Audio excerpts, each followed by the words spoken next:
Bonsoir à tous, voici les principales informations de ce mardi 18 mai 2021.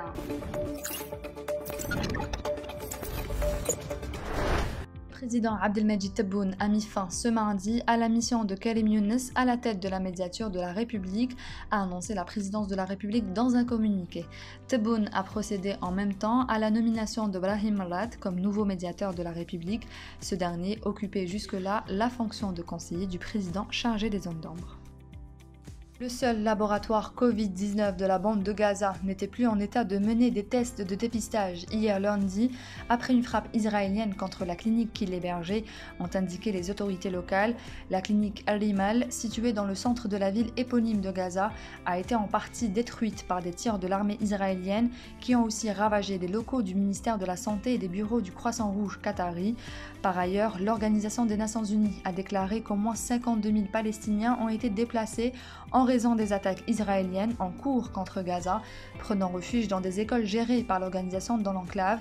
Le bilan des victimes de l'agression militaire israélienne qui continue contre Gaza depuis une semaine s'est alourdi à 213 morts, dont 61 enfants et 36 femmes, en plus de 1442 blessés, tandis que la Cisjordanie a enregistré 23 morts et des centaines de blessés, selon le ministère palestinien de la Santé.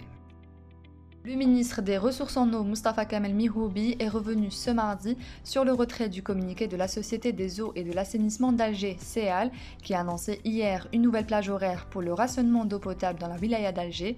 La CEAL a publié son communiqué sans concertation de l'Algérienne des eaux et l'Office national de l'assainissement, les principaux actionnaires de la société, a déclaré Mihroubi, en ajoutant que son département continuera à déployer tous les efforts pour couvrir la demande en eau potable, et ce, aussi bien pour la capitale que pour les autres wilayas du pays, a-t-il précisé.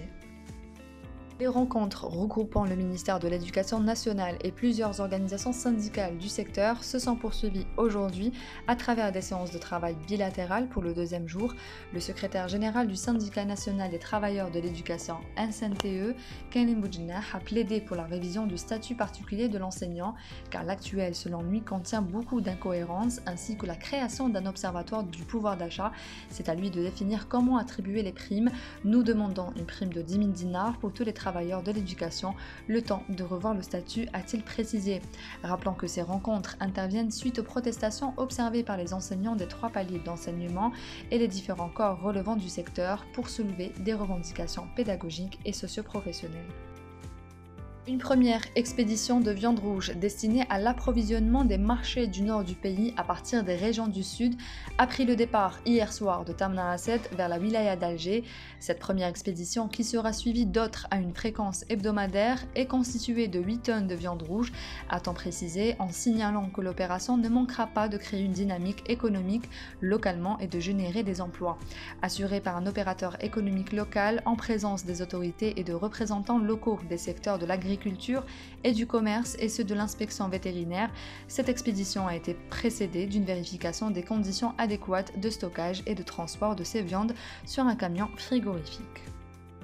Une exposition dédiée à la céramique et à la poterie réunissant les œuvres d'une 50aine d'artisans et intitulée « Expression artistique de terre et de feu » a été inaugurée hier à Alger par la ministre de la Culture et des Arts Melika Bendouda. Organisée au Palais de la Culture Moufdi Zakaria, cette exposition se décline en plusieurs volets: poterie traditionnelle, céramique et tableaux en céramique, sculpture et céramique contemporaine.